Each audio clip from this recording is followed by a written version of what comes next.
नमस्कार विद्यार्थी मित्रांनो. खान सर्स मॅथ्स क्लासेस या आमच्या यूट्यूब चॅनलवर आपल्या सर्वांचं पुन्हा एकदा स्वागत आहे.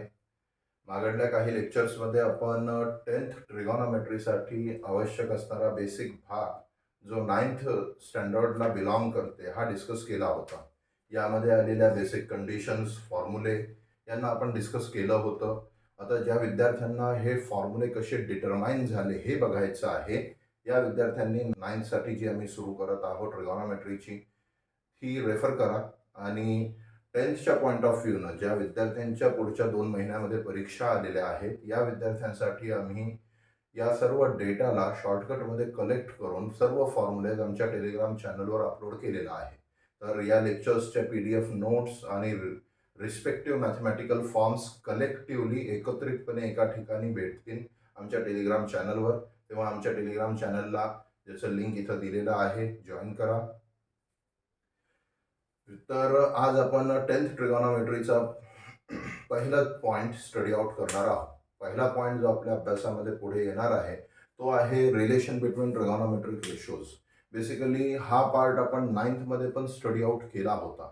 जेव्हा आपण 9thचा पॉईंट पोर्शन स्टडी करत होतो, ज्याला आपण बेसिकच्या हेडिंग खाली प्रिपेअर केलं, तेव्हा आपण हा पॉईंटही प्रिपेअर केला होता. फक्त तुम्हाला ऑफिशियली या चॅप्टरमध्ये या कन्सेप्ट सोबत इंट्रोड्यूस करणार आहोत. लास्ट लेक्चरमध्ये सांगण्यामागचं रिझन हे होतं की आपण विद्यार्थ्यांना 10thच्या पॉईंट ऑफ व्ह्यूनं प्रिपेअर करवत आहोत, तेव्हा विद्यार्थ्यांना या कन्सेप्ट 10thमध्ये जाऊन माहीत पडणारच आहेत. त्यामुळं आम्ही लास्ट लेक्चरमध्ये पण या कन्सेप्ट सांगल्या होत्या. आणि दुसरा भाग, जर तुम्हाला लवकरात लवकर फॉर्म्युले आणि मॅथमॅटिकल कंडिशन माहीत असल्या तर पाठांतराचा आणि मेमरायझेशनचा जो भाग आहे तो विद्यार्थी पूर्ण करून घेतात म्हणून.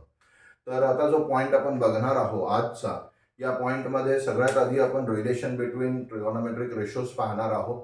तुम्ही तसं टेक्स्टबुकच्या रेफरन्समध्ये वर्क करायचं म्हटलं तर चॅप्टर स्टार्ट झाल्याबरोबर तुम्हाला लेट्स रिकॉल हेडिंग खाली काही ब्लँक स्पेसेस दिलेल्या आहेत.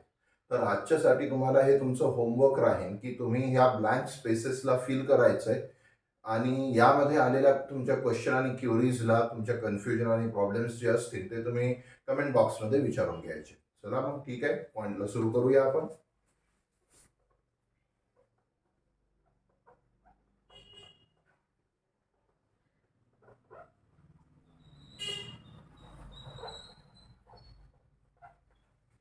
Relation between trigonometric ratios. ठीक आहे.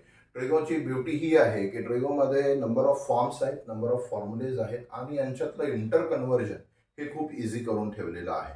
जसं की या इंटर कन्व्हर्जनला जर स्टडी करायचं असेल तर इथं येणाऱ्या कन्सेप्ट तुम्हाला बेटरली माहीत असणं आवश्यक राहील. जसं की जसं की आपण साइन थिटाच्या बाबतीत, कॉस थिटाच्या बाबतीत आणि टॅन ऑफ थिटाच्या बाबतीत राहणाऱ्या डेफिनेशन्स डिस्कस केल्या होत्या. आणि सेम वेमध्ये उर्वरित 3 रेशोजच्या म्हणजेच सेक, कोसेक आणि कॉटच्या डेफिनेशन सुद्धा डिस्कस केल्या होत्या. ठीक आहे. यामध्ये आपण यांच्यामध्ये राहणारे इंटर रिलेशन्स आता बघणार आहोत. जसं की सपोज करा तुम्हाला साइन रेशो गिव्हन आहे आणि तुम्ही या साइन रेशोचा रेसिप्रोकल परफॉर्म केला. साइन रेशोचा तुम्ही काय परफॉर्म केला? रेसिप्रोकल परफॉर्म केला. तर अशा कंडिशनमध्ये जी टर्म 1/sin थिटा तयार होते, या रेशोला आपण कोसेक रेशो म्हणून डिफाईन केलेला आहे. बेसिकली कोसेक रेशोला काय डिफाईन केलं आपण? सिंपली कोसेक रेशो हा साइन रेशोचा रेसिप्रोकल राहील. सेम वे मध्ये रेसिप्रोकल रेशोज डिफाईन केले कॉस आणि टॅन साठी. Reciprocal ratio of cos which can be the reciprocal ratio of cos is 1/cos of theta आणि याच 1/cos of theta ला आपण sec theta ने रिप्रेझेंट केलेला आहे. म्हणजे 1/cos theta हीच व्हॅल्यू आपल्यासाठी काय राहील? sec theta राहील. म्हणजे सेक रेशो हा बेसिकली कशाचा रेसिप्रोकल आहे? कॉस रेशोचा रेसिप्रोकल आहे. And in same way tan theta आहे टॅन रेशोचा रेसिप्रोकल रेशो, जसं की 1/tan of theta हा रिप्रेझेंट करेल कॉट रेशोसाठी.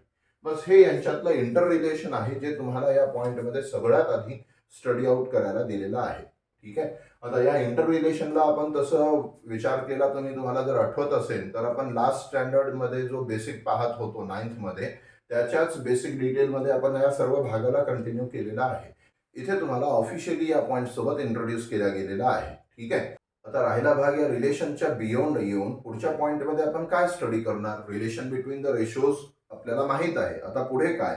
तर पुढे आपल्या पुढे जो पॉइंट येणार आहे तो आहे ट्रिगोनोमेट्रिक आयडेंटिटीजचा.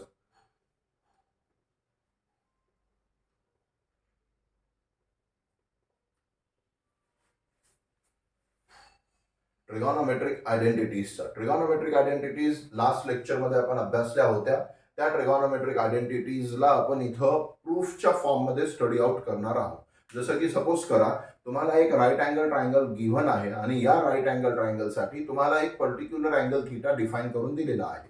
आपण एक ड्रॉ करू डायग्राम. आता ट्रिगोनोमेट्रिक रेशोजच्या आयडेंटिटीजला अंडरस्टँड करून घेण्यासाठी आपण एक ट्रायंगल कन्सिडर करू आणि त्या ट्रायंगलसाठी रेशोजला डिफाईन करू. ठीक आहे.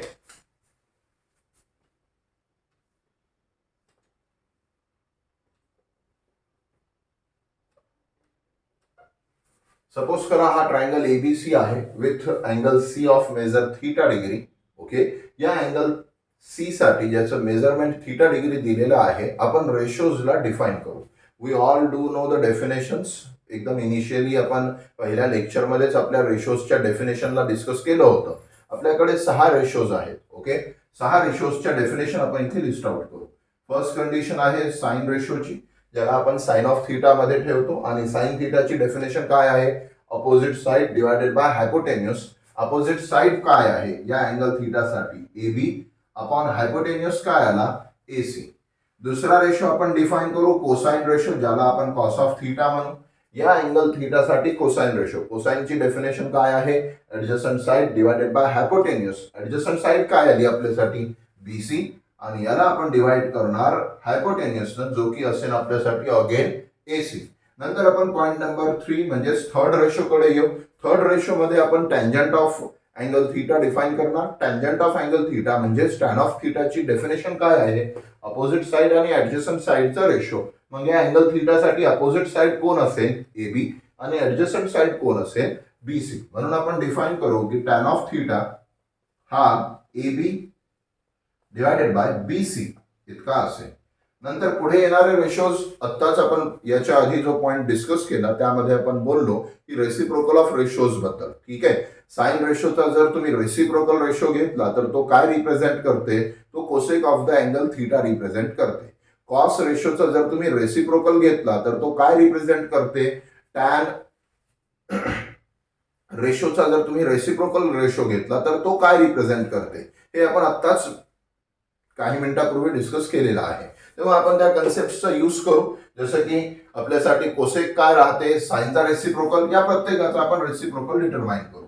Cosec of theta definitely we do all know cosec theta हा रेसिप्रोकल ऑफ साइन आहे. साइनची व्हॅल्यू काय आहे? AB upon AC. मग कोसेकची व्हॅल्यू झाली तुमच्यासाठी AC upon AB. Reciprocal of sine theta. How do we obtain the reciprocal? Simply by interchanging the numerator and denominators we can easily find the reciprocal. Okay. Next condition पाहू आपण सेक थीटासाठी. आता sec theta conceptually कुणाचा reciprocal आहे? Cos of थीटाचा. मग sec theta जर कॉसचा reciprocal असेल तर आपण सेकला काय लिहू शकतो? 1 अपॉन कॉस थीटा लिहू शकतो. मग या 1 अपॉन कॉस थीटा म्हणजे कॉसच्या रेसिप्रोकलची व्हॅल्यू. बेसिकली कॉस काय आहे? बीसी अपॉन एसी आहे. जेव्हा तुम्ही याचा रेसिप्रोकल परफॉर्म करणार it will become AC upon BC. आणि लास्ट कंडिशन जो की आपल्यासाठी कॉट रेशो राहील, कोटँजंट ऑफ अँगल थीटा हा आपल्यासाठी टॅन रेशोचा रेसिप्रोकल राहते. तेव्हा आपण मेन्शन करणार की टॅनचा रेसिप्रोकल होईल तर cot of theta equal to काय असेल? कॉट थीटाची प्रायमरी व्हॅल्यू काय? AB upon BC. आणि जेव्हा तुम्ही याचा रेसिप्रोकल करणार तर obviously it will become BC upon AB. सर्व रेशोजच्या डेफिनेशन आपल्याकडे आलेल्या आहेत. ठीक आहे. राईट अँगल ट्रायंगल मध्ये फक्त साइड्सचे रेशोज कन्सिडर करता येतात का? नाही. राईट अँगल ट्रायंगल मध्ये एक अजून गुणधर्म आहे, एक अजून प्रॉपर्टी आहे. ती प्रॉपर्टी काय? ती प्रॉपर्टी सुद्धा तुम्ही या आधी आणि 10th मध्ये सुद्धा स्टडी आउट केलेली आहे. पायथागोरस थेरम आपल्याला माहित आहे. पायथागोरस थेरम कशावर ऍप्लिकेबल असते? ऑब्विसली एका राईट अँगल ट्रायंगलवर. जर हा एका राईट अँगल ट्रायंगलवर ऍप्लिकेबल राहत असेल राईट अँगल ट्रायंगल मध्ये आपण पायथागोरस थेरम अप्लाय करू. According to Pythagoras theorem we know that hypotenuse square म्हणजेच एसी स्क्वेअर हा बेस स्क्वेअर आणि हाईट स्क्वेअर असते किंवा अशा दोन साइडचा स्क्वेअरची ऍडिशन असते ज्या राईट अँगल फॉर्म करत आहेत. ठीक आहे. इथे राईट अँगल फॉर्म झाला. कुणी कुणी फॉर्म केला? एबी आणि बीसी न. ठीक आहे. मग हा राहील आपल्यासाठी या दोन साइड्सच्या स्क्वेअरच्या ऍडिशन इतका. म्हणजे AC स्क्वेअर इक्वल टू काय भेटेल, AB square plus BC square. पहिली आयडेंटिटी आपल्याकडे येणारी काय आहे, फर्स्ट आयडेंटिटी म्हणते की sine square theta plus cos square theta equal to 1 राहते. तर मग आपण व्हेरिफिकेशन घेऊ, त्याच्या LHS ला सॉल्व्ह करू. LHS काय आहे, sign square theta plus cos square theta. ठीक आहे, साइनचा स्क्वेअर आलाय. ओके, साइनचा स्क्वेअर आहे तर साइन रेशोची तुमच्याकडे व्हॅल्यू आहे काय असते, AB अपॉन AC. म्हणजे जेव्हा साइनचा स्क्वेअर आलाय तेव्हा ऑब्विसली हा AB अपॉन AC या रेशोचा स्क्वेअर असेल. दुसरी टर्म हा कॉसचा स्क्वेअर आलाय, जेव्हा कॉसचा स्क्वेअर आलाय तेव्हा बेसिकली कशाचा स्क्वेअर असेल, BC अपॉन AC चा स्क्वेअर असेल. BC upon AC square. पुढे काय होईल, A बाय B चा फॉर्म आहे आणि त्याला पॉवर आलाय. According to laws of indices A by B raise to power M असेल तर पॉवर M आपण सेपरेट करू शकतो. मग इथे होईल हा AB स्क्वेअर अपॉन होईल हा AC स्क्वेअर प्लस इथे होईल हा BC स्क्वेअर अपॉन मध्ये राहील हा अगेन AC स्क्वेअर. आपण इथे एकच स्टेप परफॉर्म केली. लॉज ऑफ इंडायसिस जर तुम्हाला माहित असतील तर आपल्याकडे एक कंडिशन आहे की A बाय B ला पॉवर जर कॉमनली M आलेला असेल तर हा M असणारा कॉमन पॉवर आपण A आणि B सोबत डिस्ट्रीब्यूट करून देऊ शकतो. A raise to M upon B raise to M या कंडिशनचा यूज केलाय आपण इथे. आता इथे ऍडिशनचा फॉर्मॅट आलेला आहे. ऍडिशन परफॉर्म करताना बघा, डिनॉमिनेटर कॉमन आहे. जर डिनॉमिनेटर कॉमन आला असेल तर न्यूमरेटरची ऍडिशन असो की सबस्ट्रॅक्शन असो, जे काही असेल जशाच तसं ऍज इट इज परफॉर्म केल्या जाईल. या कंडिशन मध्ये न्यूमरेटर्सची ऍडिशन होईल कारण डिनॉमिनेटर कॉमन आलेला आहे. मग हा denominator AC square as it is राहिला. पहिला न्यूमरेटर AB स्क्वेअर, दुसरा न्यूमरेटर BC स्क्वेअर आणि ऑब्विसली या दोन टर्म्सची आपण परफॉर्म करणार ऍडिशन. आता इथे बघा, AB square plus BC square divided by AC स्क्वेअरचा फॅक्टर तयार झाला. बट आपल्याकडे AB स्क्वेअर प्लस BC स्क्वेअरची व्हॅल्यू आहे जी की आपण पायथागोरस थेरम अप्लाय करून काढली. मग ही डिटरमाइन केलेली value AB square plus BC स्क्वेअरची किती आहे, AB square plus BC square किती होते, AC स्क्वेअर होते.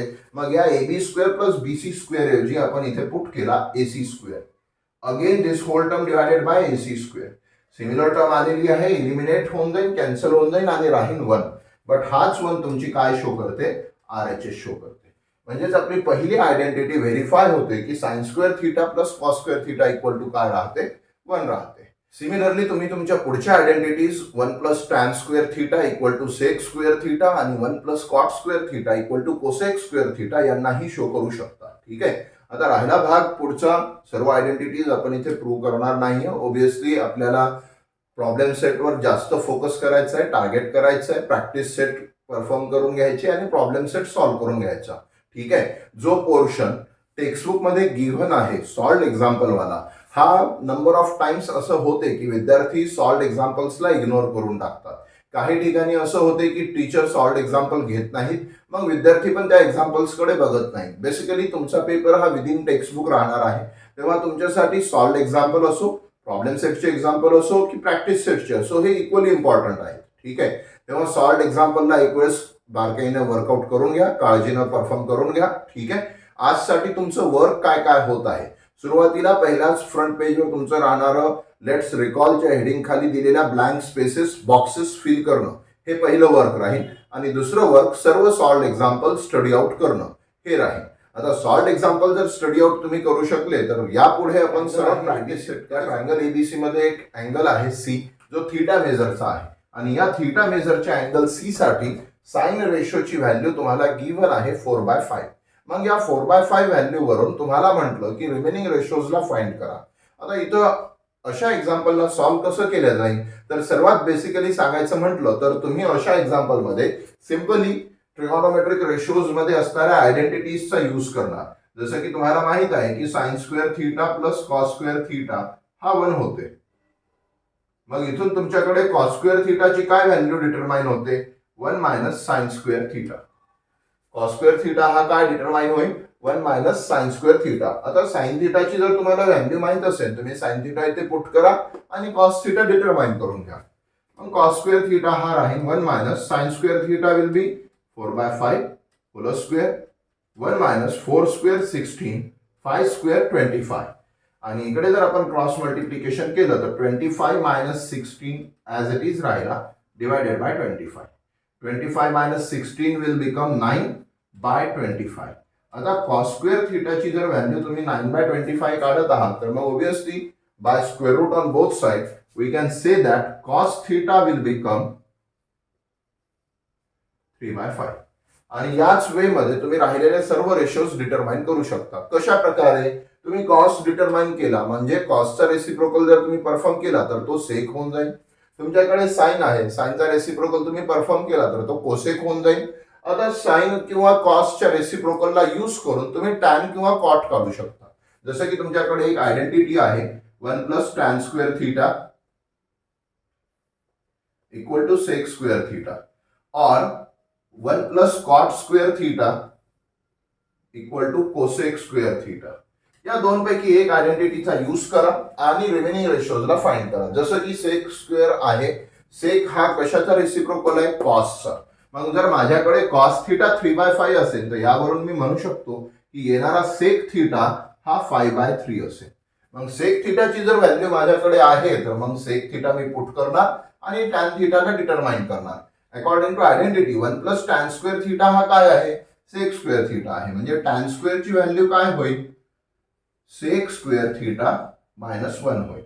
सेक थीटाची व्हॅल्यू किती आहे? 5/3. 5/3 व्हॅल्यूला मी इथे पुट केलं. 5/3 चा स्क्वेअर झाला मायनस 1. 5 चा square will become 25. 3 square will become 9 minus 1 as it is. Cross multiply केलं टर्म्सला 25 मायनस 9 बाय 25. Sorry.